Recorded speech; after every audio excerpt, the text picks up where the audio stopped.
নবী মুহাম্মদ সাল্লাল্লাহু আলাইহি ওয়াসাল্লাম বলেছেন, কোনো মানুষের মৃত্যু হলে তার আমলের সকল পথ বন্ধ হয়ে যায়, শুধুমাত্র তিনটি পথ ব্যতীত।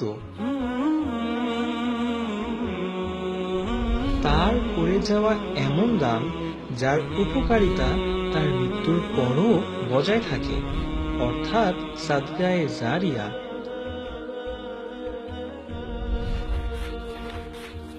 তার রেখে যাওয়া এমন জ্ঞান যা থেকে মানুষ উপকৃত হয়। তার প্রতিপালিত সেই সৎকর্মশীল সন্তান, হোক সে ছেলে কিংবা মেয়ে, যে তার জন্য দোয়া করে।